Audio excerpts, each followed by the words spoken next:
Well, good morning and welcome back to the Broadcast Retirement Network's BRN Sunday podcast. I'm Jeff Snyder, your host, as we go around the globe to discuss with members of the media, academia, and financial services all the news in retirement markets, technology, personal finance, so much more. We've got another great show for you this week. I'm going to be joined by our special guest, Brian Graff. He's the Chief Executive Officer of the American Retirement Association. Want to learn all the latest on what's happening on Capitol Hill in terms of stimulus and what retirement plan providers are doing. So sit back, relax, and enjoy this wonderful episode of BRN Sunday Podcast. Yeah. We're going to start things off with our This Week in Finance segment. Joining me on the line, he is the Senior Financial Services Editor for LinkedIn, and he's also the editor of the This Week in Finance newsletter, hence the This Week in Finance segment, Mr. Devin Banerjee. Hey, Devin, how are you? I'm doing great, Jeff. How you doing? Doing well, thank you. Long time no talk. We talked to you earlier today for the television network, and now here you go. You're on the podcast. You're making all the rounds. Yeah, no, I really enjoyed talking with you and trying to summarize what's top of mind for everybody. Yeah, so great work, as always, in the This Week in Finance newsletter, which people can subscribe for free on LinkedIn. They can look under Devin's name. But what have you and the team been covering? There's lots going on with stimulus payments and Congress meeting and the market. So what's top of mind for you? Yeah, absolutely, Jeff. And I apologize for the background noise. I'm in my backyard, so just let me know if it's too bad. You sound great. You sound great. We need a little Thanks. bird. We need some birds chirping.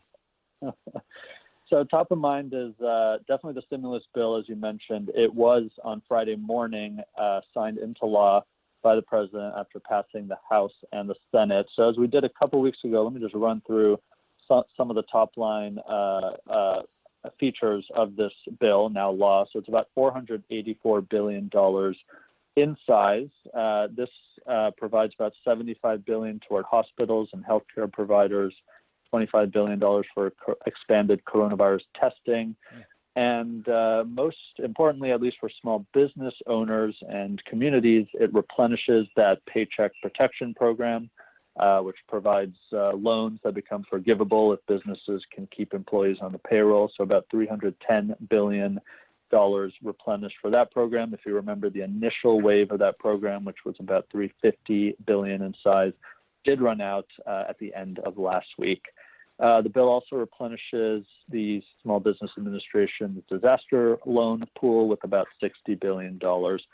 And as you and I talked about on the network a couple of days ago, there were some changes in the guidelines around who should be applying this wave because of some great reporting, to be honest, about who applied and received some funding from the last wave. So most notably, hedge funds and private equity firms are not eligible for the Paycheck Protection Program loans. The Treasury Secretary came out a couple of days ago and said they're in the business of speculating and they have other funding sources.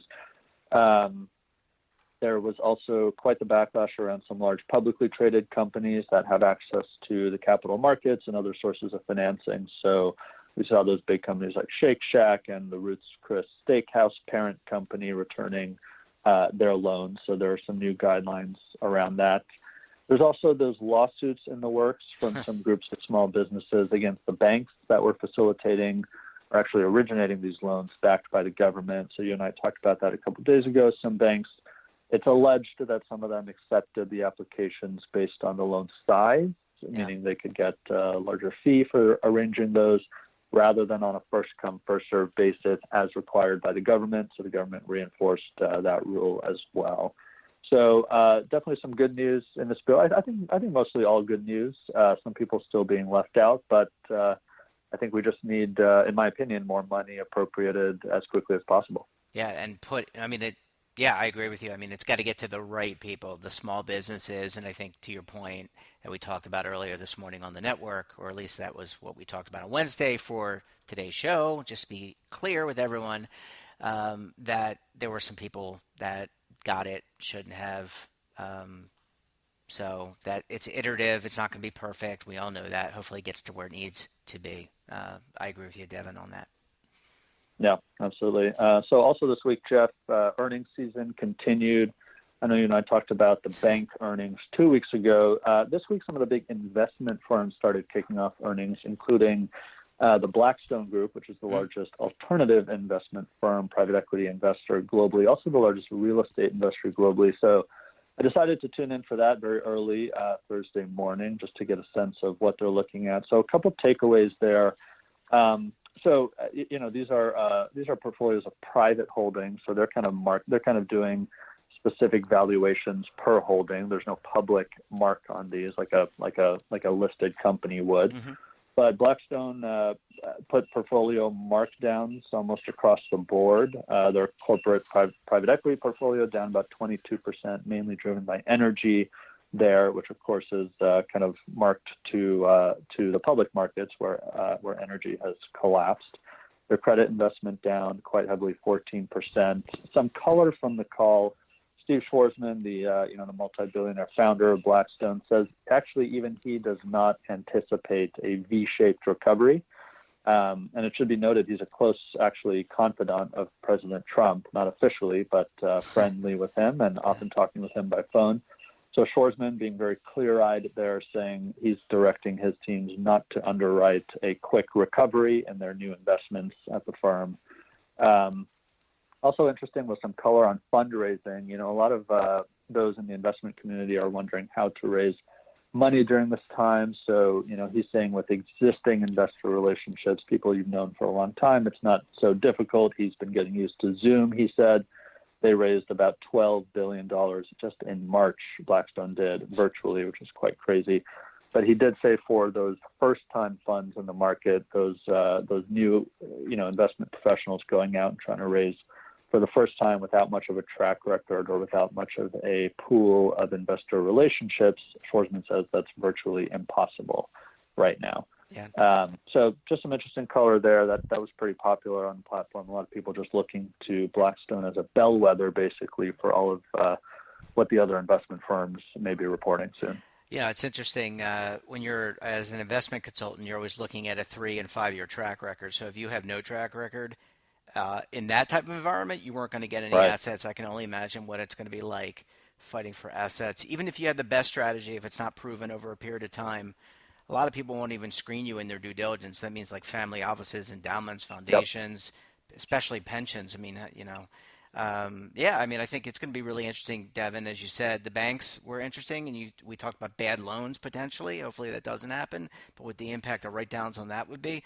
But also when you look at the investment manager return earnings, and then forgiving the alternative managers, I'm talking about the mutual fund managers, the ETF providers. I mean, I can only imagine what that's going to look like when they start releasing.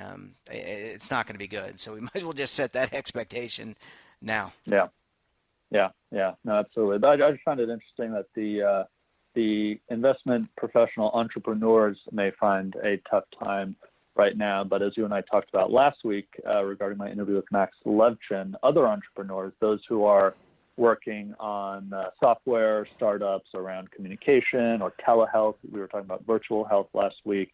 There are some huge opportunities for entrepreneurial minds right now, but in the investment community, that may be a bit tough. Yeah.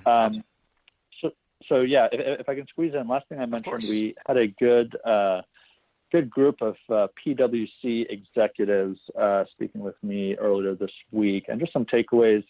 So their U.S. chairman, Tim Ryan, has been putting out some really great thoughts about what he's seeing across the whole client base of PwC, huge consulting and professional services firm. And he laid out in a really digestible way 5 key themes he's seeing. So the first is, look, basically every company is focused on managing costs, rethinking investments, focusing on liquidity, capital profile, and accessing government aid if possible. Number 2, he's seeing a lot of discussion around what it looks like when we return to work, whenever that is. But companies are spending a lot of time putting together huge scenario planning, basically, of how this could look, how to manage the safety. Number 1, of course, top of mind is the safety and health of their employees, but also looking at other data points like cost containment around coming back to work, et cetera. Even rethinking commercial real estate plans, for example, rethinking floor plans, all of that kind of stuff. Number three, he said, is some business models are entirely shifting. Definitely the acceleration of technology is something he's seeing across industries. A lot of them had digital transformation plans in place before the crisis hit. That is only being accelerated.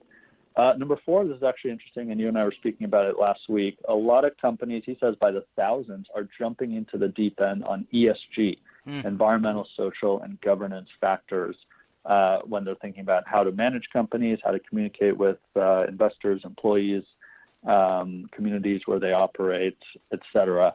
And he said that has just become, as you and I talked about, very top of mind. And the CEOs who are really standing out during this time are those who are prioritizing social and governance issues right now. So acts of kindness or relief for customers, or if they're in the lending business, relief for borrowers, all of that kind of stuff.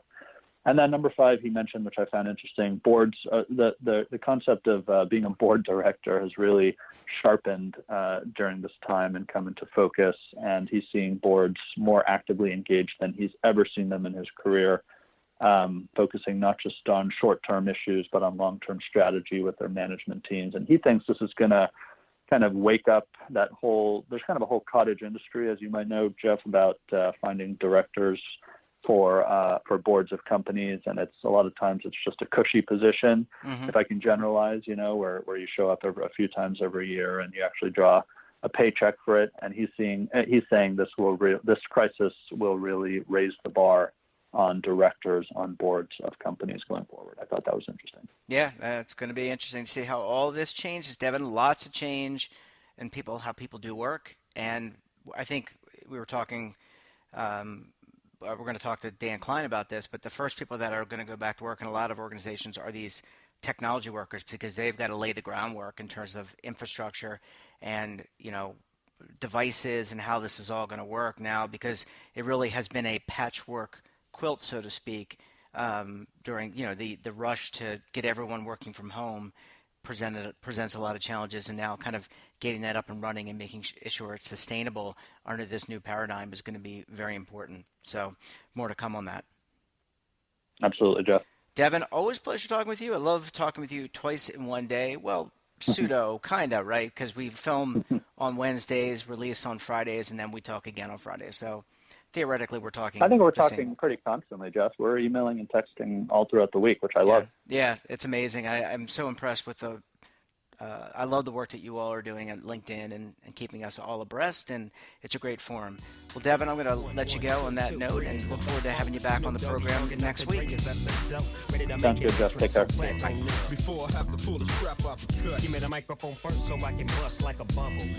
Welcome back. Now we're going to talk about technology. Joining me on the line from West Palm, Florida, is Daniel Klein, Senior Technology and Consumer Products Reporter with The Motley Fool. Hi, Dan. How are you?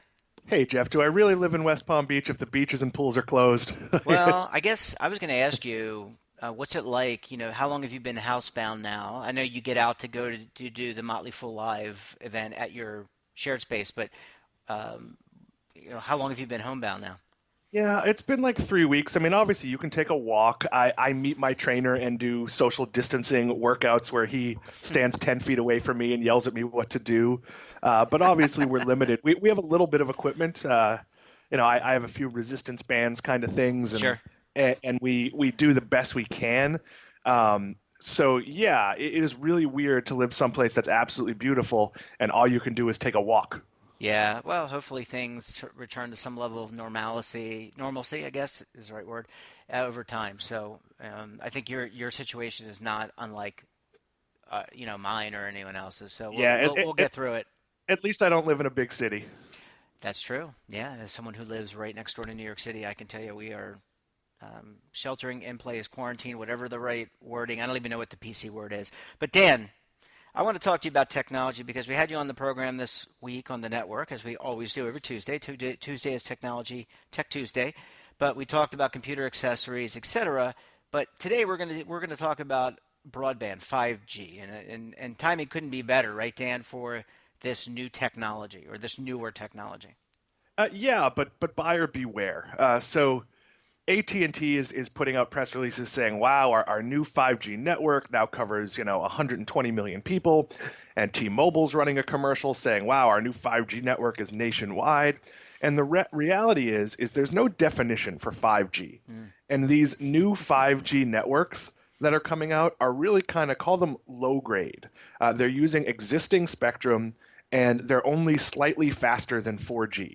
So, and you need very specific phones to use them. So this is kind of like a teaser. Like if I said to you, your speed is going to get 3 times better on your internet connection, but right now here your speed is 2% better only if you get this exact special phone. So which price do I pay? Do I pay for the 5G network, or am I paying for the 4G, the LTE that I'm getting today? I mean, how does that work?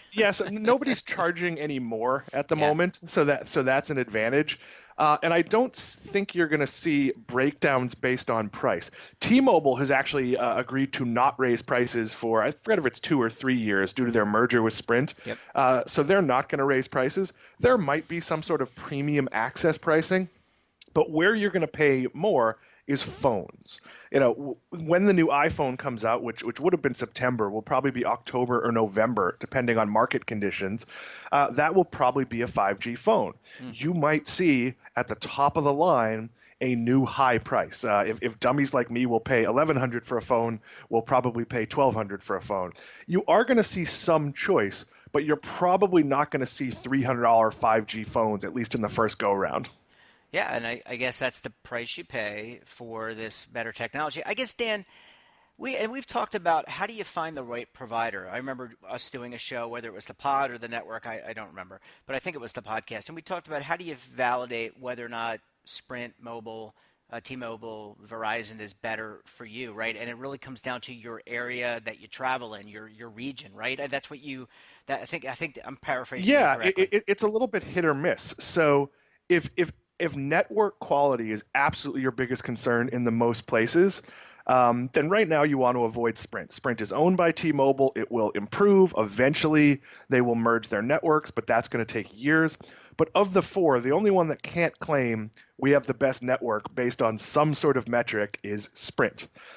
T-Mobile, AT&T, and Verizon, all based on different metrics, can claim to be the top. The problem is it depends where you are. I am a T-Mobile customer who used to be a Sprint customer. And I will tell you, at my family home in New Hampshire, with Sprint, I could stand certain places and make a phone call. With T-Mobile, there is nowhere in the town of Jaffrey, New Hampshire, where my phone works. That said, T-Mobile offers Wi-Fi calling, and there's plentiful Wi-Fi. So if I can jump on the Wi-Fi network, it doesn't really matter.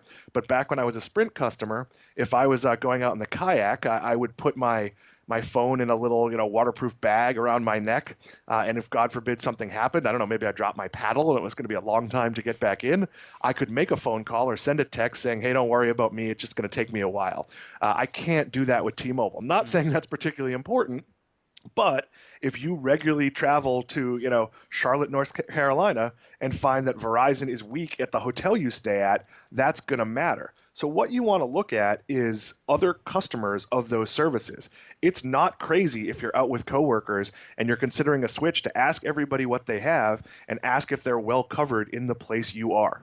And there must be, I'm thinking also you can check online. There must be communities. There must be Reddit, right? Reddit is one of the bigger online communities, people posting streams of what their results are, right?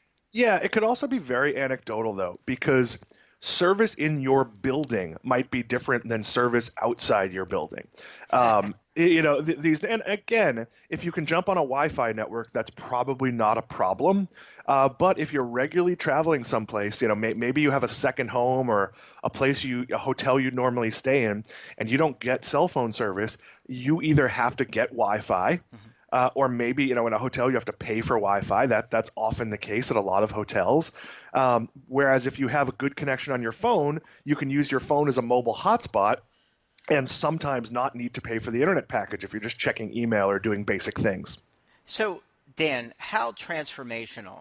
I mean, you kind of teed it up nicely, buyer beware. Some people listening, including myself, may not understand the underlying technology. It's really about compression, right? How do you compress more data across the compressed packets, right, across the internet, right? I mean, but what is to the end user, to the layperson? What's the advantage here on 5G? Yeah, eventually, true 5G is going to give you home-like internet speeds on your phone or tablet. So, in theory, if you're a younger person who doesn't, use a television to stream things, you'd be able to just not have a Comcast, a Charter, whoever it is, connection. Or for people who travel a lot, I mean, right now it's not bad watching Netflix on your phone. With true 5G, it will be awesome. You'll be able to watch sporting events without lag. You'll be able to, so for a lot of people, this will lower their bill. Even if your phone bill does creep up, if you can drop your home internet connection, that is a pretty big savings. Obviously, you and I can't do that. We do podcasts and stream video and do all sorts of stuff that requires a home connection. But for a lot of people, this will be a big plus. Yeah, and I definitely see that gaming and you go to the sports events, right? I got to imagine all these big stadiums when we do get back to doing those things, they will be wired for. Like I think of the Santa Clara Stadium, the 49ers play in. That I think has got like all the latest bells and whistles in terms of wireless connectivity. I would think that that'd be kind of cool to be able to watch CBS while you're watching the 49ers play, or maybe it's Fox. I forget who does NFC games, but it doesn't matter.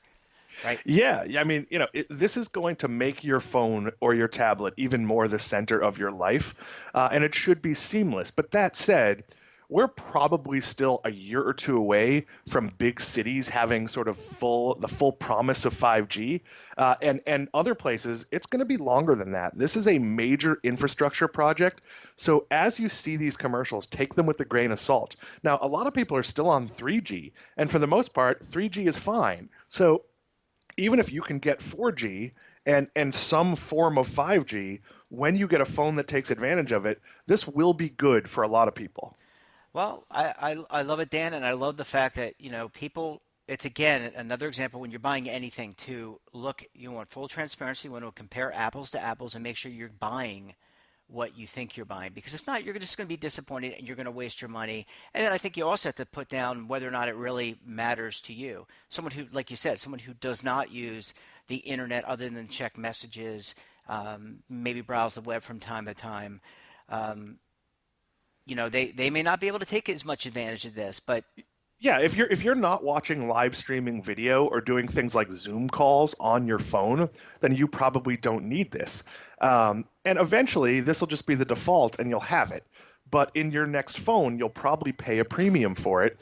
So be careful. This is an area I highly recommend going to CNET, CNET.com. Yep. They do really excellent reviews of phones. Not to say other places don't, but that's the go-to place for me if I'm looking to see, geez, which laptop should I buy? They are very honest.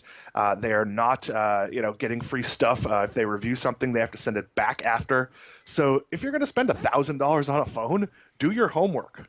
Yeah, absolutely. Well, Dan, always a pleasure talking with you. Don't, get out there, continue to take your walks. One day we will return to some level of normalcy, hopefully very soon. And again, I'm looking forward to having you back on the network on Tuesday. People should certainly check that out. Dan, until then, have a great rest of your weekend. I'll see you then.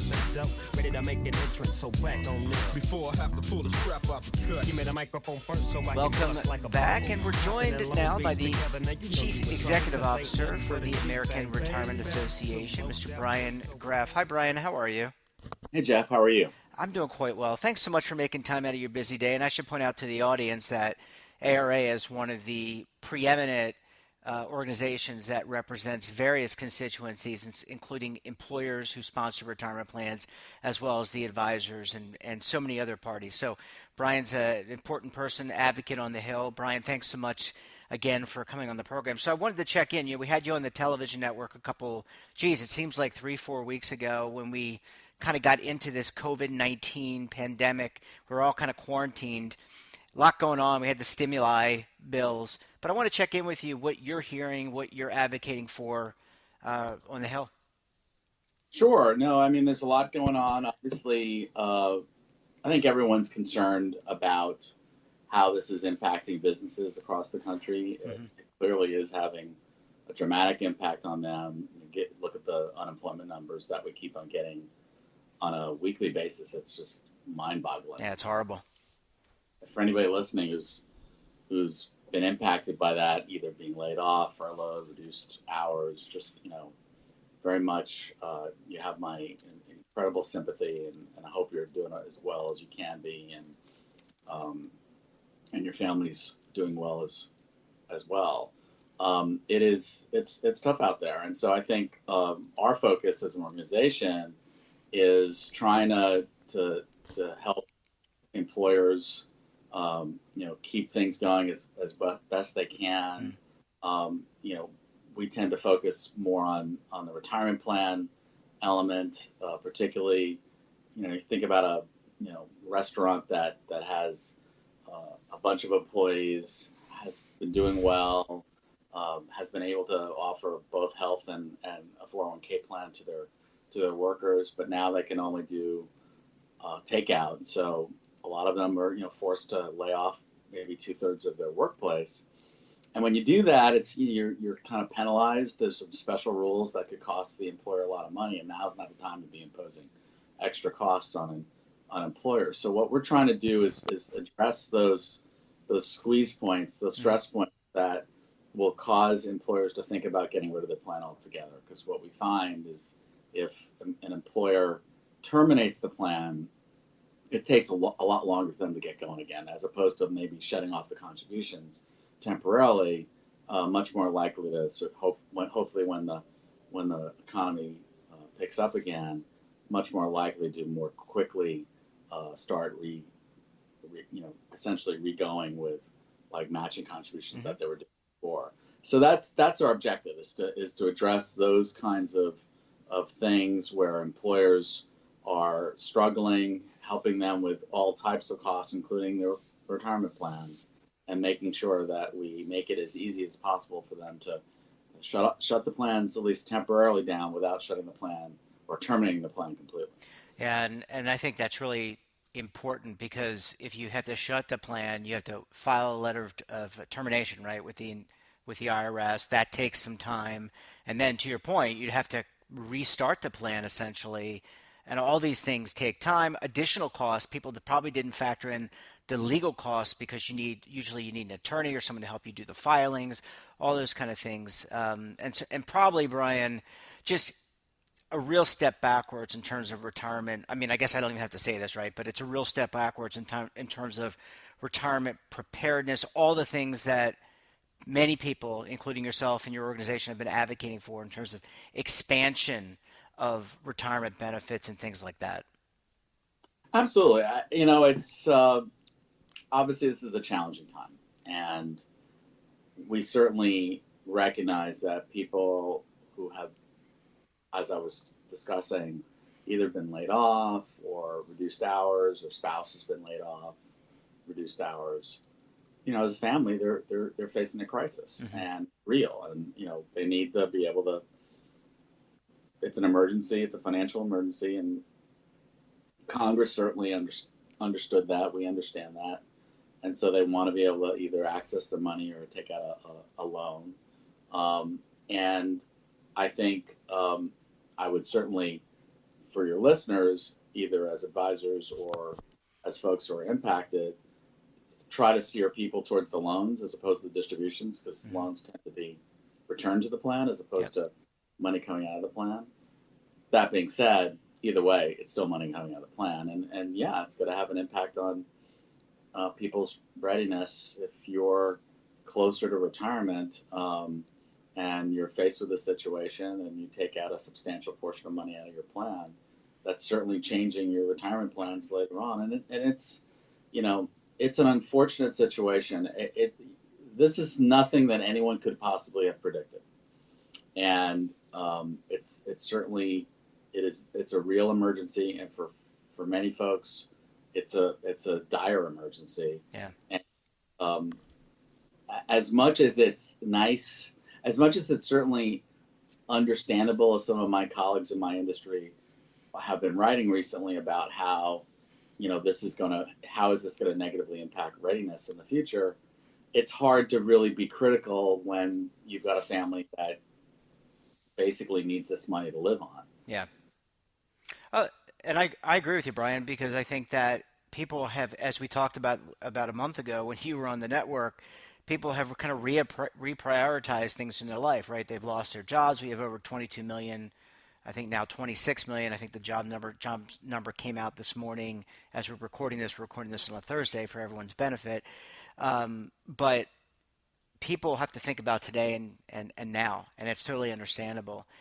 Question for you, Brian, though. Have you, as the government, and we've seen the press conferences, we've heard both the governors, our local leaders, or state leaders to talk about, and the president talk about opening up the country, resuming the economy at some point. Have you begun to think about, have you and your teams, your members, been thinking about how to restart savings, how to restart and reinvigorate and get people back to where they were, sort of like where we were in 2008?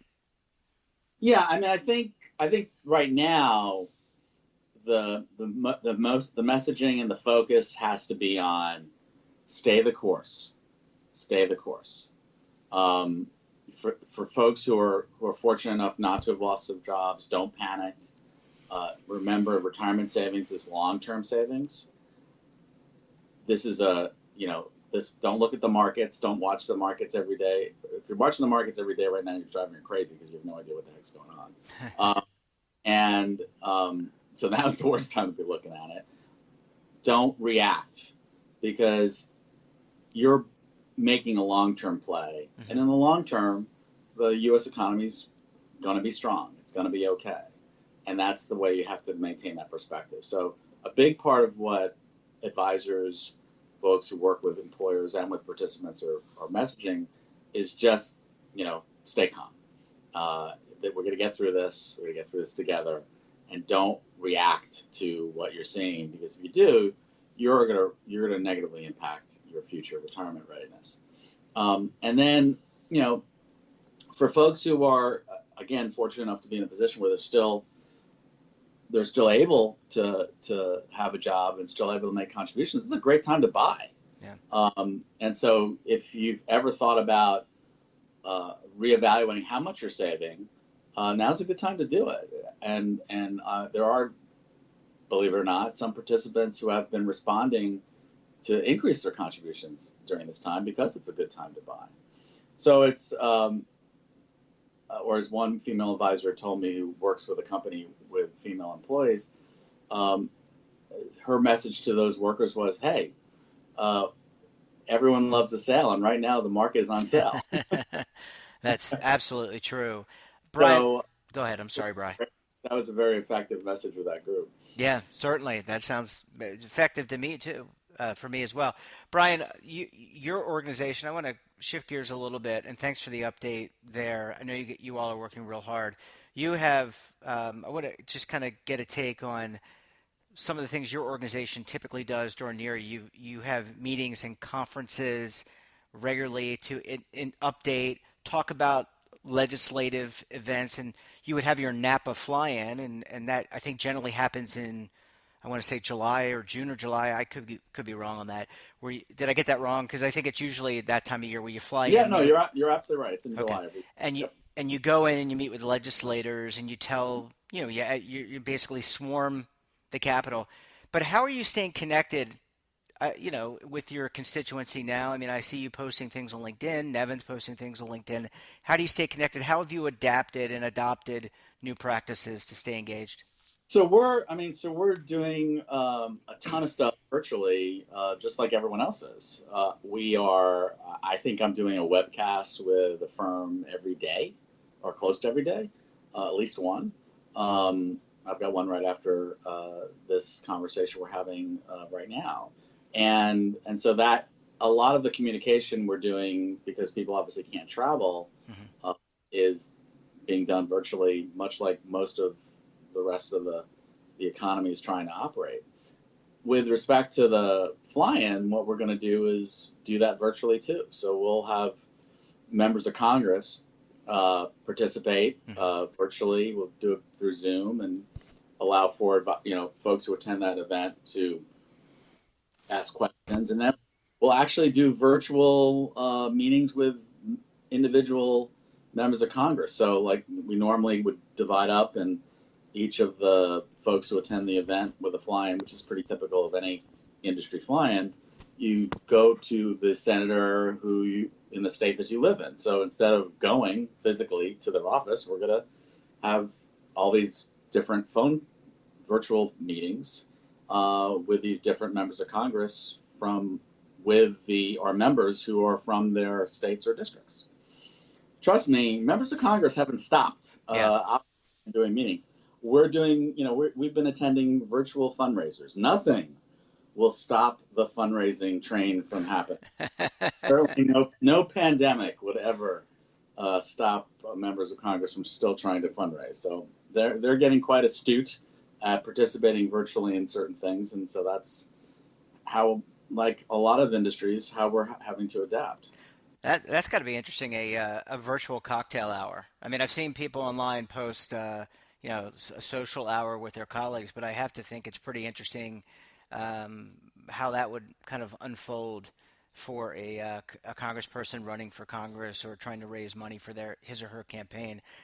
Brian, before the CARES Act, we were talking about this about a month ago as well, the Secure Act, and I don't want to shortchange this major event because there's a lot that is still going to happen. We've got the stimuli packages that are going. We might get another one, but let's assume we get back to some level of normalcy. Will we get back to the Secure Act and implementation, or this year, or do you think that kind of rolls into the following year once we get to a level of normalcy? So certainly the regulatory activity that was going to accompany the Secure Act has been derailed due to the COVID-19 and everything that's associated with it. I mean, there's a ton of federal agency activity in response to the pandemic, and that includes a lot of guidance that each of the agencies are issuing or have issued or are still working on and are likely to issue soon. The Department of Labor is going to do a bunch of guidance on extending a bunch of different notices, other types of relief. IRS and Treasury have similar guidance that they need to do, both for the CARES Act, but in general. Mm-hmm. And it just takes up a lot of bandwidth when you're doing all that stuff, and that bandwidth then is taken away from regulatory activity for implementing the CARES Act. Like, for example, the pooled employer plan provisions, which I think a lot of people believe is going to be pretty significant in how they impact the 401k marketplace. So that it's going to happen. It's just this will slow that train down. I don't want to say it can't happen by the end of the year. I would have told you before COVID-19 that, for example, the likelihood that the Department of Labor would issue guidance on pooled employer plans this year is very high. I am somewhat less optimistic this year as opposed to early next year for that. But they're still working on guidance that we've been asking for. So the Department of Labor's electronic disclosure guidance, this is not getting a lot of press just because of everything's focused on COVID-19. But they have this massive regulation that will allow for retirement plan disclosures to be delivered electronically, saving the 401k system $300 million a year. Yeah. And that's huge. And that's imminent. That's over at the Office of Management Budget for final review. So we could see that finalized within the next week. And given today's circumstances where many of us are telecommuting and using WebExes and Zoom, it seems to make a lot of sense to send things electronically, right? It's actually critically needed now, yeah. To your point, because let's take a 401k, the first quarter benefit statement, March 31, would be, people are looking to mail that out now, and there's people that can't get into their offices to print them out, to mail them out. Right. Yeah, absolutely. I mean, you're absolutely right on that. Well, I mean, Congress's work is never done. I know they're working hard. I know you and your team are working hard, and many others are working hard as well within your constituency and outside the constituency. But thanks for all you and the ARA do. And Brian, I want to thank you so much for making time. I know you're in between webinars and doing all the things that you're doing for your your team. But certainly appreciate you coming on the show and kind of filling us in. And we look forward to having you back very soon. Anytime, and everyone, to you, Jeff, as well as everyone listening, please continue to stay safe.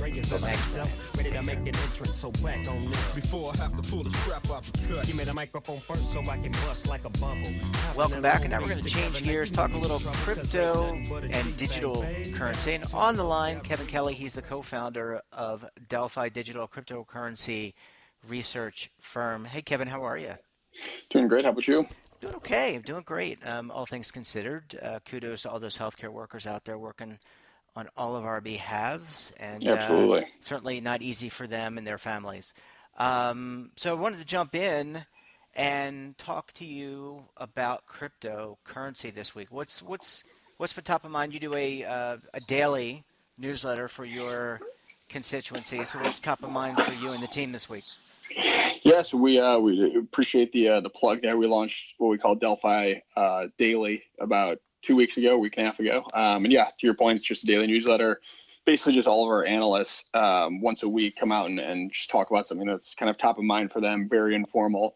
So that's actually gotten some great uptake, and it allows us to kind of widen the breadth of things that we're looking at, right? So obviously, a lot of my focus, just given my background, has been on Bitcoin, monetary and fiscal stimulus, kind of putting it all together, what it all means, and trying to understand what or how, I guess you could say, we think the macro narrative is going to kind of play out here. And I think we've talked about the inflection point countless times, really the last couple of months, but we've really started to see it play out, right? And you had, for example, this week, and I'm sure you'll get into this in the market segment, talking about the new kind of fiscal package from Congress, refilling a lot of the kind of small business coffers. That certainly was necessary because you saw that funding run out pretty quickly.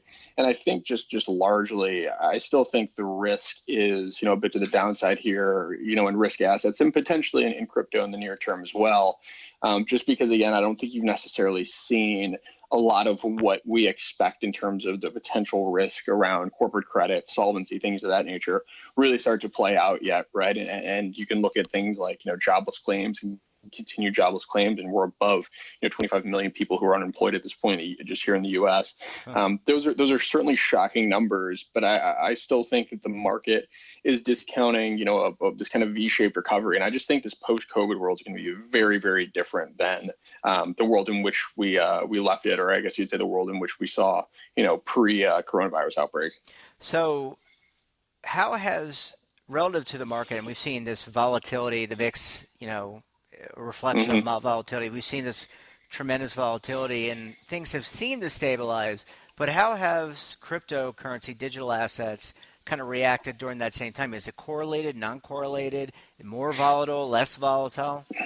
Yeah, no, it's a great question. So during periods of extreme market volatility, right, and we use the VIX as our kind of fear gauge, when the VIX spikes, you actually tend to see a sell-off with crypto assets and Bitcoin because, again, it's still largely viewed, in the risk asset bucket. And the most recent sell-off in mid-March was certainly a bit different than just kind of your average, mid-cycle correction.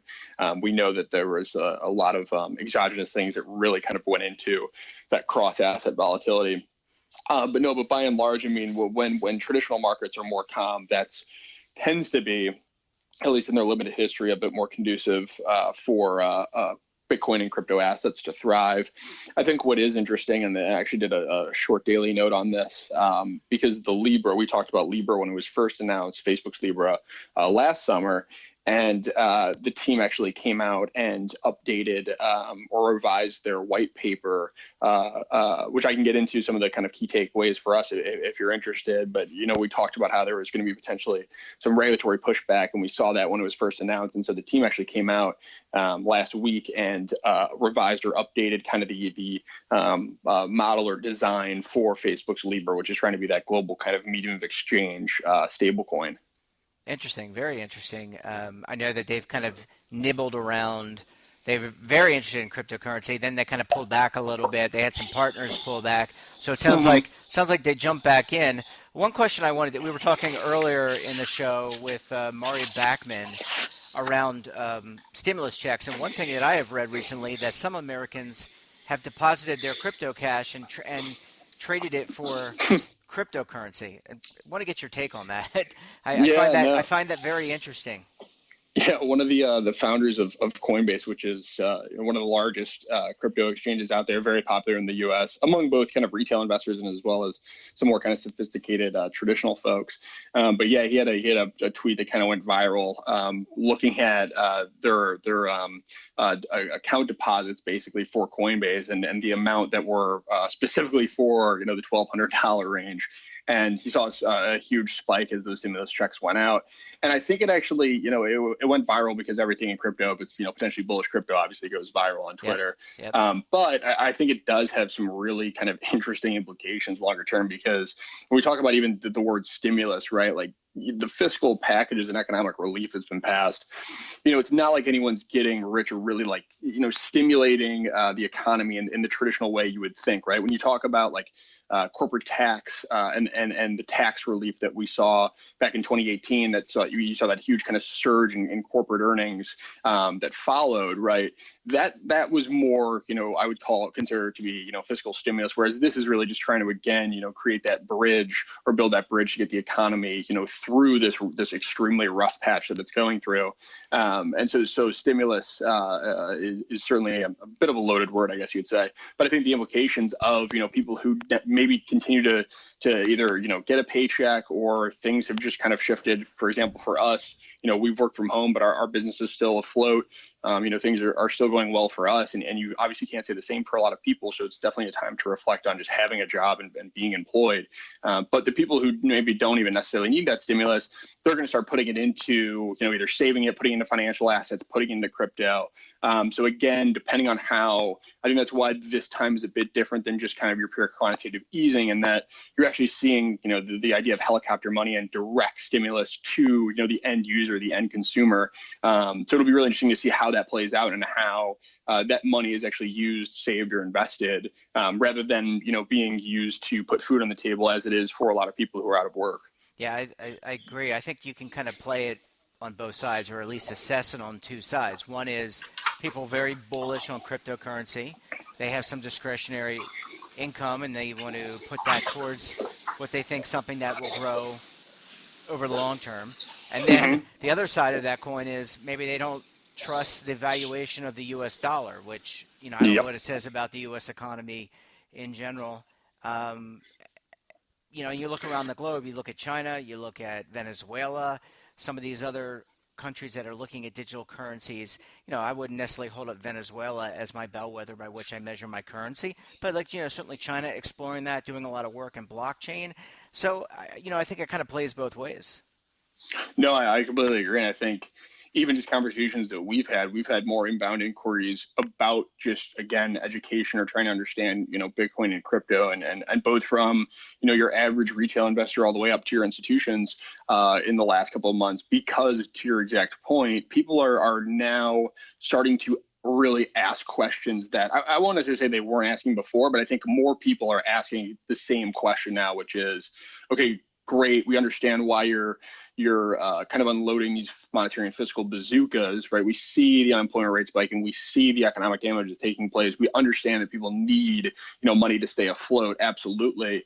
But people are starting to kind of think, the second or third order effects of this and say, okay, let's say we do kind of get out of this, right? And eventually, the economy doesn't entirely collapse or implode on itself, and things go back to, not normal, but we'll say relatively normal afterwards. How do we pay for all of this, right? Where is this money coming from? When the Federal Reserve chair comes out and says we have unlimited stimulus that we can pump into the market, I think even when he went on 60 Minutes and said that, I think people literally, or CBS or whatever it was, I think people literally kind of their ears perked up and they said, okay, when you say unlimited or there is no bound or we can do as much as we need to, what does that actually mean, right? And like, what does not only the value of, my cash sitting in a bank account going to be worth, when this is all said and done, but where can I potentially put that or diversify against, broad-based currency debasement, right? And people don't usually think in those terms, but if you're just thinking, okay, is my dollar going to be worth a whole lot less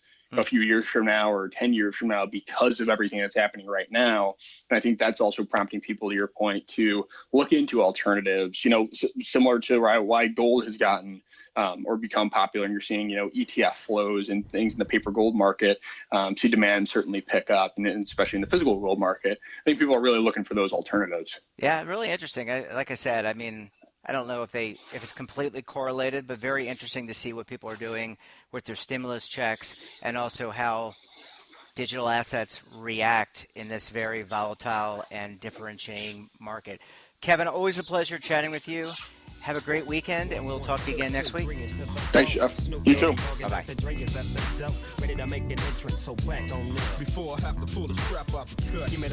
Welcome back, and from markets to real estate, and joining me on the line is Jacob Passy. He's the real estate reporter for Dow Jones Market Watch. Hi, Jacob. How are you?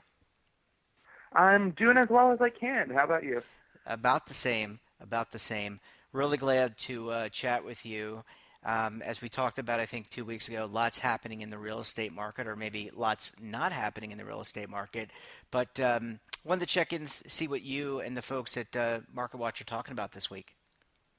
Yeah, so, today's Friday, there was a poll that came out from Gallup, the major polling firm, that showed only 50% of Americans believe that now is a good time to buy a home. And folks listening might be thinking, well, that's half the country. That's a pretty good number. But actually, that's the worst number ever since Gallup's been tracking that that metric starting in the 1970s. So that's worse than during the Great Recession, during the housing bubble leading up to the Great Recession. Gallup's never seen a number that low. So it kind of shows, how starkly things have shifted in the real estate market right now. So that number, when you break it down, certain folks are more likely to be inclined to think it's a good time to buy. Republicans, for instance, are more likely to think it's a good time to buy, as are folks who make more money, over $100,000 a year in annual income. Interestingly, though, when they broke it down from, between homeowners and renters, the shift from last year was more pronounced among homeowners than renters. They ask this question every year around April, the start of spring home buying season, and there was a larger decrease among homeowners than there was among renters. So it actually kind of shows that renters already had a fairly pessimistic view about the housing market, which probably isn't too surprising since rent's really expensive and home prices just keep going up. So if you're not someone who's already in a home, you're probably, you probably weren't thinking it was going to be, in the cards necessarily to begin with. But for homeowners, it's a pretty big deal. And why that's also a big deal, and I think you and I have talked about this, is the kind of phenomenon that we're seeing right now in the market is that a lot of sellers are pulling their listings. They are, or just refraining from listing in the first place. So, a lot of folks are doing that to kind of protect their price, because, if you list your home right now, given how few people are out there buying, there's a pretty good chance that, the interested buyers will want to negotiate the price down, and you might not have much of a leg to stand on if, there's not much demand in the market. So folks are probably doing the right thing in a lot of ways by pulling their listings, because, they're figuring, in a year from now or 2 years, however long, when the economy is rebounded and the concerns about the virus have, gone away, people will be more inclined to buy. And that's probably true to a large extent. Also this week, a number of housing reports came out, the monthly reports tracking, home sales data. So sales of existing homes and new homes both fell in March. The new home sales figure in particular was a big drop. Between February and March, it dropped by around 15%, which was quite significant. And why that's also significant, kind of weird things with the data. So the existing home sales report is put out by the National Association of Realtors, while the new home sales report is put out by the government, by the Census Bureau and the Department of Housing and Urban Development. And they actually kind of track different things besides, the fact that they're tracking new homes versus, previously built homes. They also, kind of track the data at a different point in the real estate process. So the National Association of Realtors tracks when sales close, whereas the government tracks when contracts are signed. And why that makes a difference is because contracts, it takes a while, and anyone who's bought a home is probably familiar with this.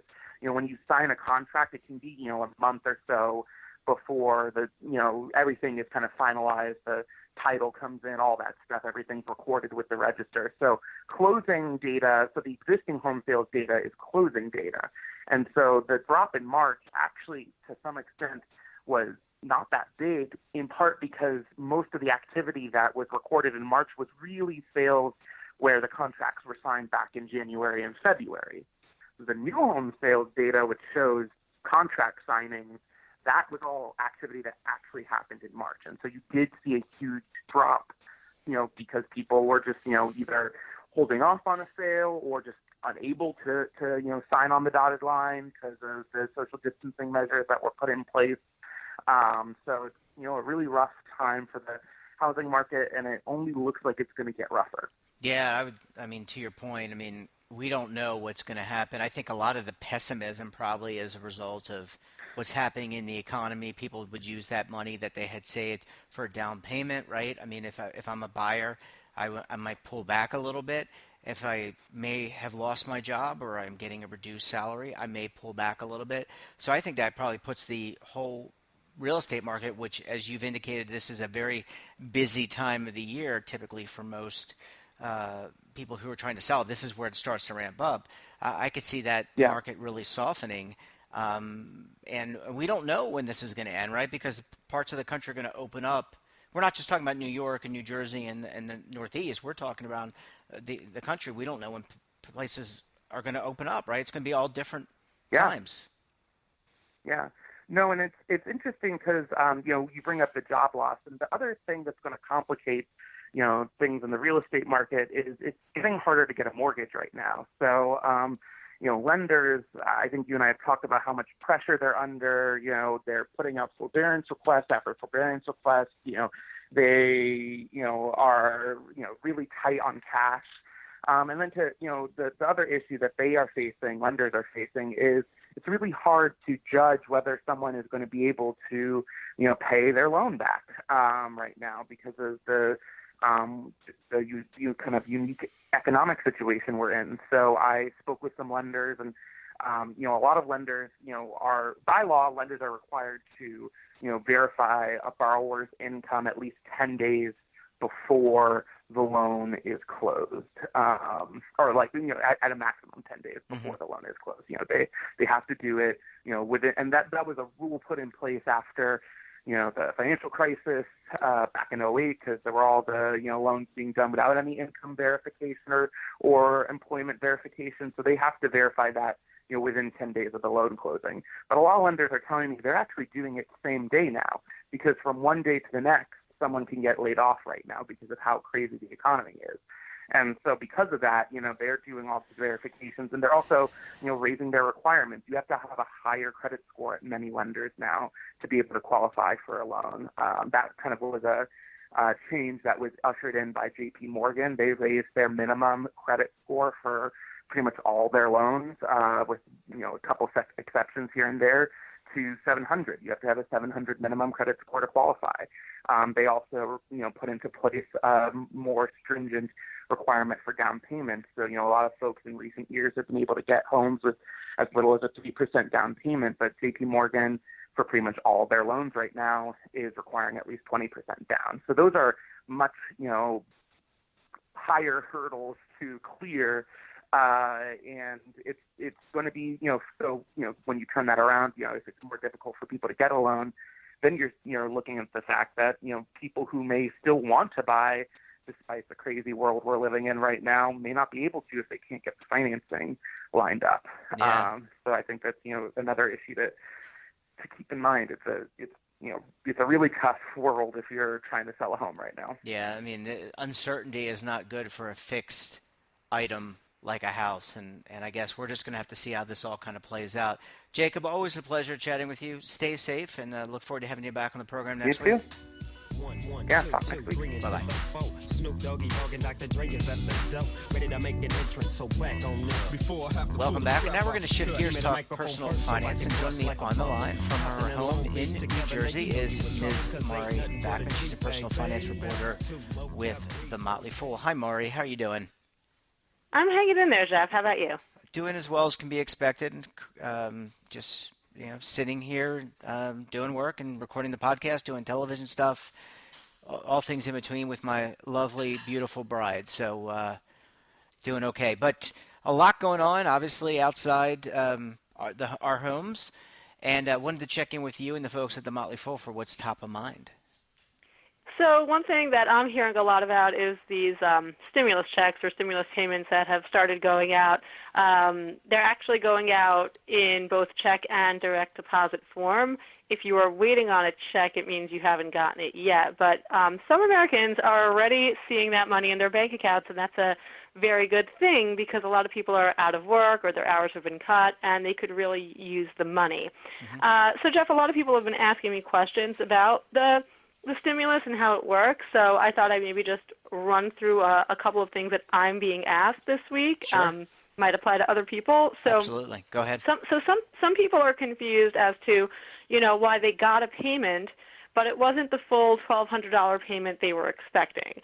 So basically the relief package calls for a $1,200 payment for all eligible adults, and then there's actually an additional $500 payment, and that's for dependents under the age of 17 in your household. So if you don't have kids, obviously you're not getting that extra $500, or if you have older kids, who are 17 plus, you're not getting it. But you let's say you're a single adult and you've got a dependent child, so you could conceivably get $1,200 for yourself, $500 for your child, total of $1,700. So people are asking, why is my payment lower? And the thing is, not everyone is going to get these stimulus payments. It actually just depends on the adjusted gross income that the IRS has on file for you for either 2018 or 2019. A lot of people haven't filed their 2019 taxes yet because the filing deadline was pushed back to July 15th. So the IRS is relying on a lot of data from 2018. But if your adjusted gross income was above a certain threshold, you will either not be getting a stimulus at all or you won't be getting the whole thing. So I'll just run through the threshold. So if Sure. you're a single tax filer with an AGI of $75,000 or less, then you'll get your full $1,200. The same holds true if you're a couple filing jointly and your AGI is $150 or less. But from there, here's what happens. And it's a little confusing, but you basically start to lose $5 for each $100 that your income exceeds that threshold. So that, for example, if you made if you're single and you had an AGI of $75,100, you wouldn't get $1,200 in your stimulus payment. You'd get $1,195.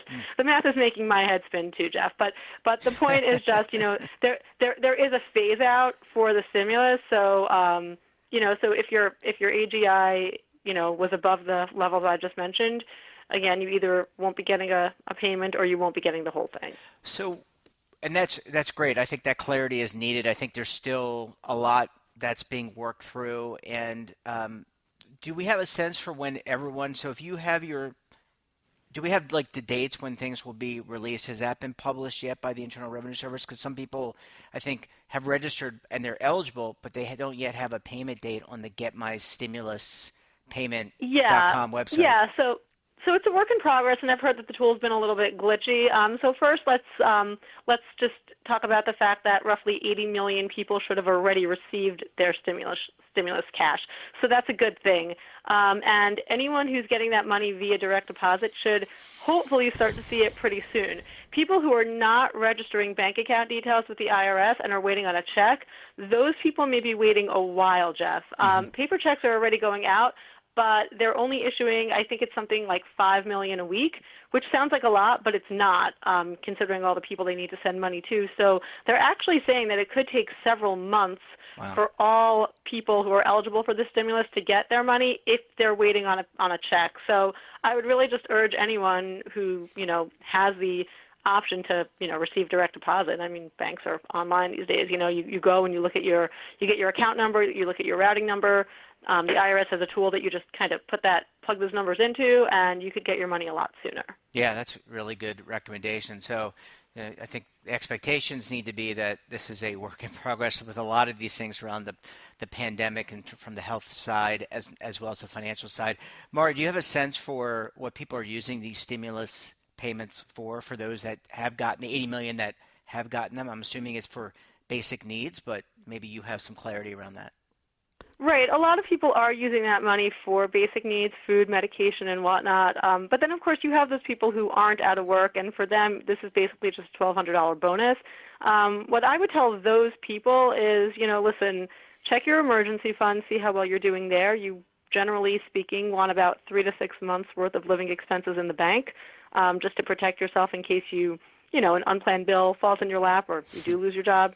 And given the climate we're in, I would definitely urge people to try to aim for that 6-month threshold so that, if you don't need the money for, let's say, food and medication, but maybe you only have a couple of grand in the bank, definitely stick that in the bank.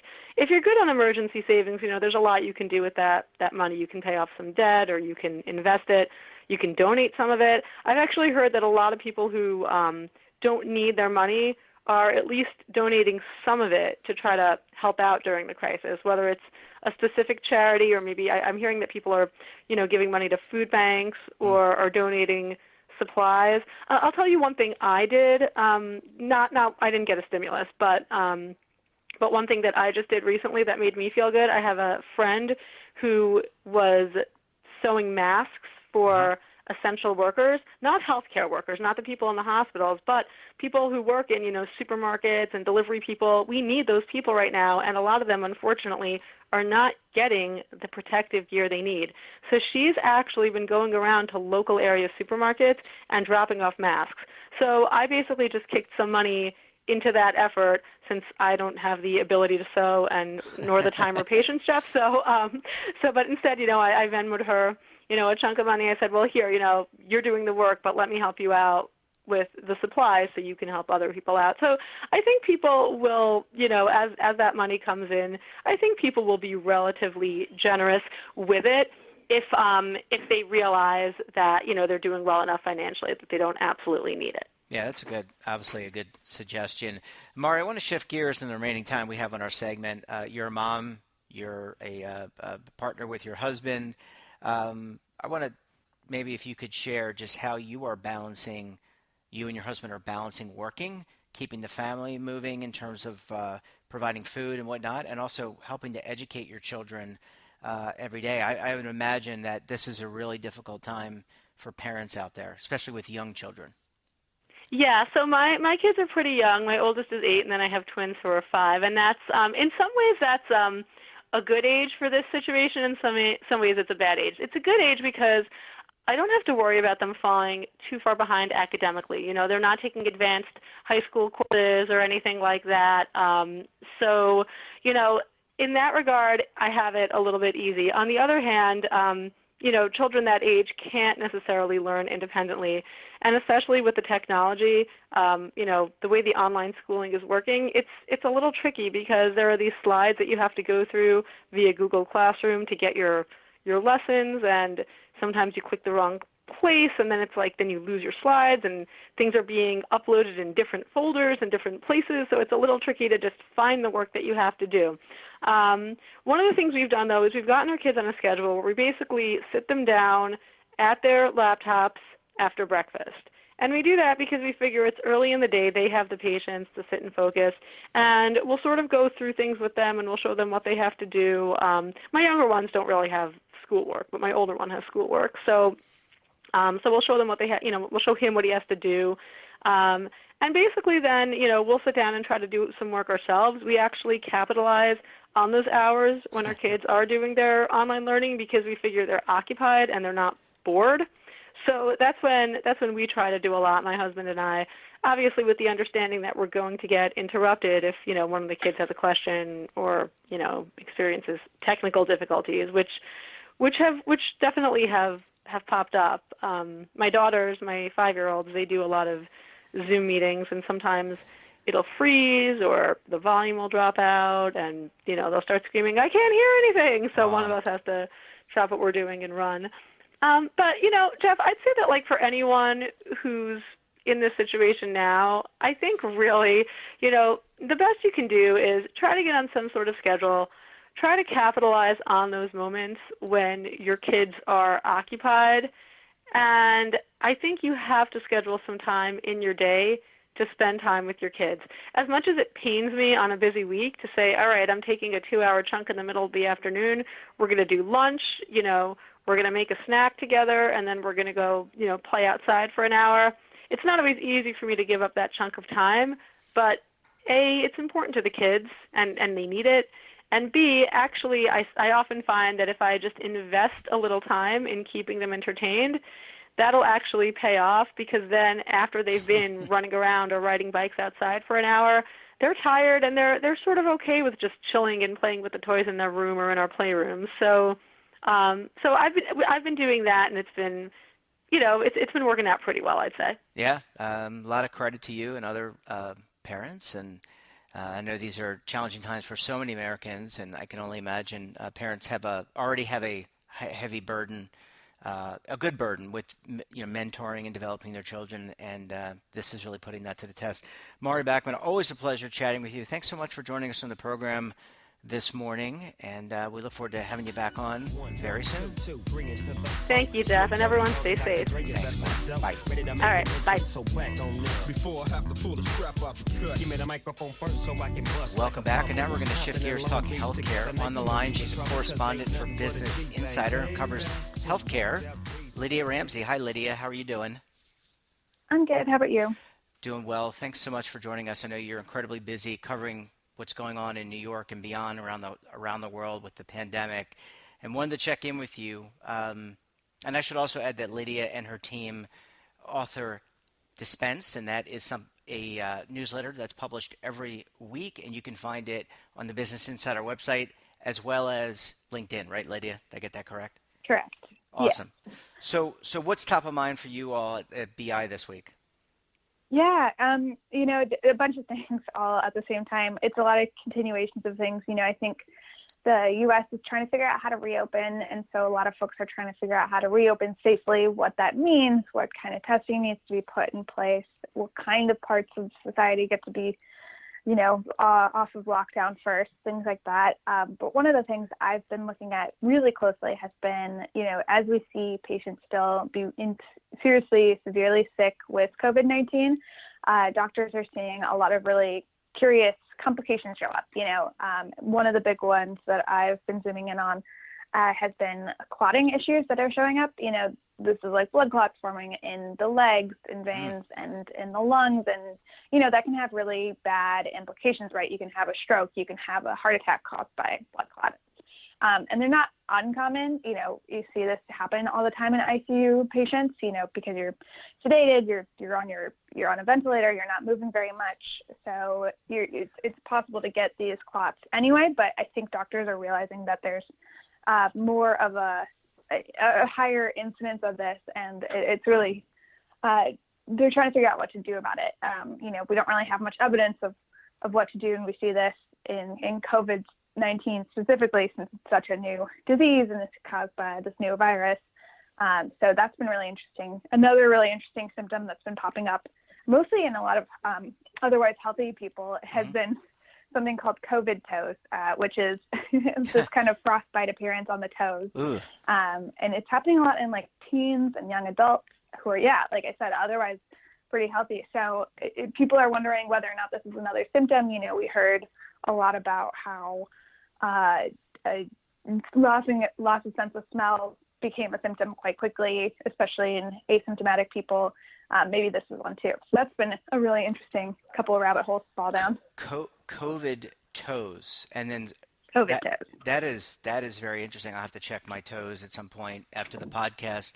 But in terms of the other complications, I mean that they always talk about the doctors, and my wife and I watch the press conference every day, and we see the press conferences every day, and we see the talk about comorbidities and people having issues with diabetes and all these other things that lead them down this horrible, potential path for really impactful, things to their lives and potential loss of lives. But I got to think that this is another area that causes great concern, because if people are laying down, they're being treated for Corona-19. It takes time to come back. It's not something that you just take a pill right now or get a shot and automatically you're better. You're laying down. You could have these issues. I mean, that tells me that this is a sustainable infection beyond just the traditional infection. Yeah. And I think we're trying to figure out what is going on there. We've seen a lot of people have pretty good recoveries, and it's still pretty unclear. You could come off a ventilator and still have lung damage issues. You could come off a ventilator and be completely fine in the course of a couple of weeks. It always takes time to recover from things like this. So it's one of those things where we still have to keep in mind that this virus, we started to learn a lot more about it at the end of 2019, like very end of 2019. So it's still only about 4 months old. So we're going to keep learning things. We'll know a lot more in a year.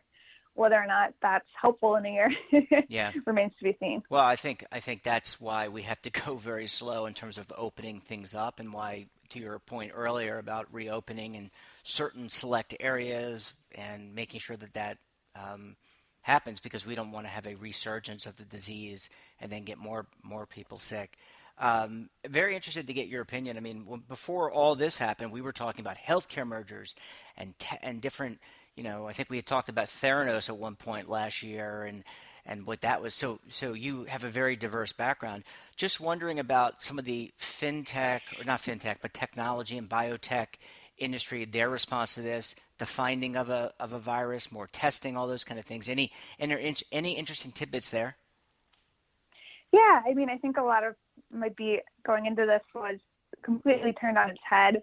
I think every company overnight had to figure out what to do and next, and healthcare was no exception. I think we've seen kind of a crazy amount of treatments and vaccines start to come into development because of this. I think one of the top FDA officials this week was talking about it and said, like, we're going to run out of investigators at this rate for new treatments. Everyone's kind of pouring energy into this. Whether or not that yields anything is, obviously still remains to be seen. We have to see the data and see if it's working or not. And hopefully that comes sooner rather than later. We've got a lot of vaccines trials underway, and that's great to see. But, at the back of my mind for all this is like the understanding that, maybe these vaccines might not work. In a best case scenario, they do, but they might not. And we have to be thinking about what happens if they don't, and we still need them. On the testing front, the scene has been completely flooded. The FDA put out this emergency use authorization toward the beginning of March, which really was helpful in getting some of the early RNA testing. That's the kind of testing where you stick it up your nose and see if you have any live samples of the virus. That testing came on quickly and fast, and has we don't really know how good it is. There's a chance that we're getting a lot of false negatives, a lot of false positives, which is tough because you want to know whether or not you do have COVID, especially if you're getting admitted to the hospital, so that they can take preventative cautionary steps to make sure that healthcare providers are staying safe, things like that. But now, as we've kind of gotten to the stage of thinking about reopening, what that might look like, we're getting into this space of antibody testing, which is this idea that we should be seeing how many people in the population have been exposed. So they just did one in New York and seemingly found that of their sample, so there's a lot of caveats there too, 21% of New Yorkers had been exposed, 21% of New York City residents had been exposed to the virus. Now this is like really a small sample population. This is a self-selecting pool that we're going out to grocery stores and opting into it. So maybe that has some bias toward wondering, like, say I think I had it, but I wasn't sure. I want to know. Maybe I'm the one going out to the store and checking it out. So it could be skewed. It's tough too, because even with any test, you're going to have a chance where it's not going to be perfect. There's no test out there that has 100% like success rates every single time. So it's going to be really tricky to balance our energy and enthusiasm about reopening with the kind of limitations of the science we have. Yeah, I think this is something that we're going to see a lot of iterative changes to the way we do testing, to the way we do treatments. And I think you're going to see, just talking from the layperson's perspective, I think you're going to see a lot of collaboration in terms of finding ways to tamp down this virus both now and going forward in the future. Well, Lydia, I want to thank you so much for joining us. I know you are incredibly busy covering the pandemic, writing about it, all different aspects of it. Stay safe, and we'll look forward to having you back on the program very soon. Thanks so much. Welcome back. Now we're going to close out the show with a look at what's going on Capitol Hill. And there's nothing going on, right, guys? Joining me now, David Levine, Kevin Walsh, both are retirement rock stars, also known as the Legal Eagles, and are both principals with Groom Law Group. Sorry, Kevin, go ahead. How are you?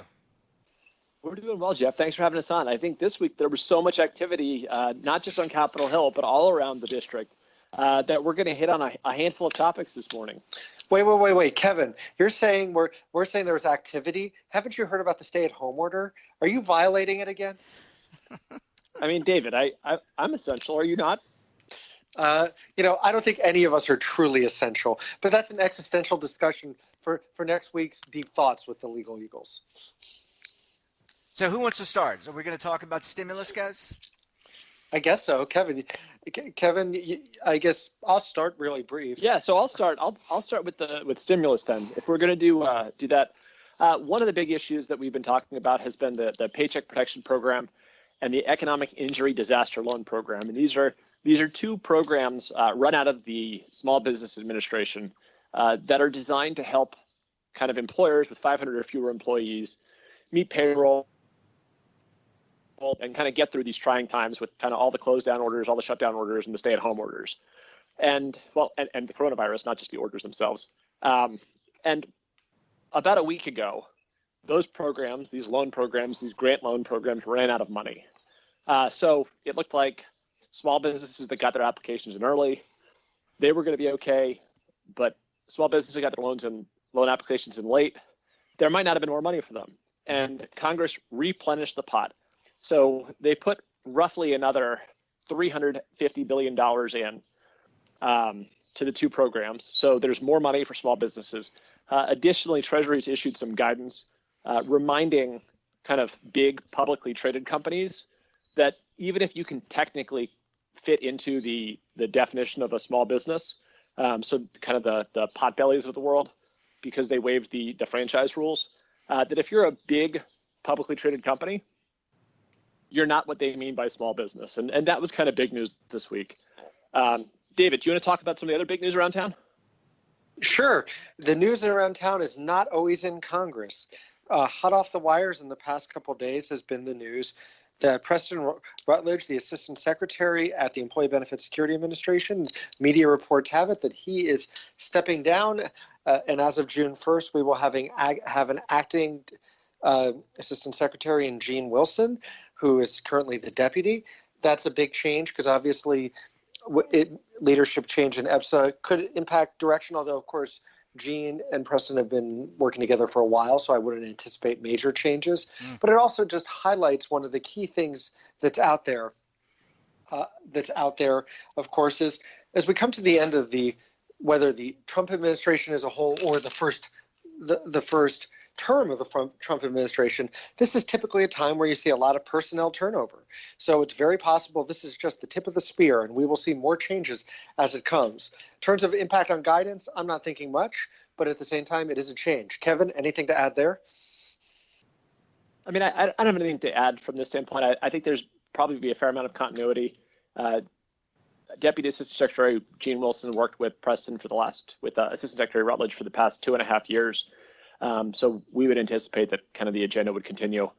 Around the retirement community, they've both kind of been good public figures who have been kind of open to listening to the concerns. So I think we both wish Preston well in whatever he decides to do next.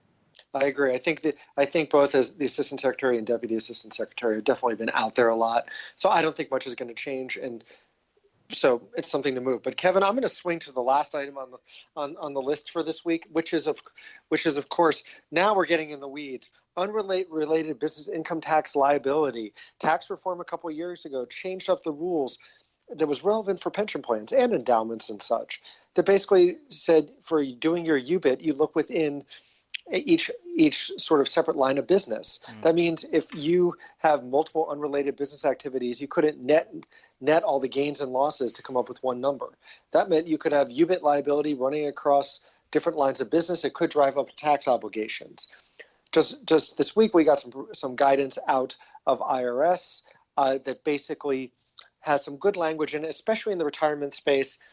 Given that retirement plans normally are just investing, that may make it easier to not have to be caught up in as much of the challenge of figuring out how many different businesses do we have and maybe make it possible to be one. More to come, Jeff, but I think that's a very quick overview of that for this week. Yeah, guys, well, thanks so much. I mean, we really kind of went from the executive branch to the legislative branch, and now we're talking about the regulatory aspects. Really fascinating. Seems like there is work going on. I think a lot of people probably, if they're listening to the mainstream media, they may say there's not a lot going on, but there seems to be a lot going on now. Really appreciate you guys coming on. Stay safe. Have a great rest of the weekend, and we'll talk to you again next week. Thank you, Jeff. Oh, thanks for having us on. And David, I thought you were going to do 90 minutes on UBIT. Jeff, I have to say one last closing comment. Yes. 90 minutes on UBIT could be interesting, but what would be more interesting would be a half-day seminar that Kevin Walsh is going to put on the fiduciary rule that's yet to be issued. Oy. Well, sounds... Go ahead. I think you can go and find that recording. I've already done that seminar. Exactly. Oy vey. Well, gentlemen, in all seriousness, stay safe. Always appreciate you coming on, and you're a great way to close out our show every week. Take care. Talk to you soon. Thank you so much, John. Bye. Well, that wraps up this episode of the BRN Sunday podcast. I want to thank Brian Graff, who's the Chief Executive Officer of American Retirement Association, for joining us. Really interesting information about planning post-pandemic. I want to thank, of course, all of our contributors who donate their time and are really amazing people. You should follow them certainly on their respective sites. And I want to thank, of course, you, the audience, very much for your continued support and patronage. Thank you so much. And until tomorrow, well, I should say that tomorrow we've got a very special guest on BRN AM. That's our Monday show, Monday through Friday show. I'm joined by Wayne Wicker, Senior Vice President, Chief Investment Officer of ICMA Retirement Corporation. So until then, I'm Jeff Snyder. Stay safe, keep on saving, and don't forget, roll with the changes.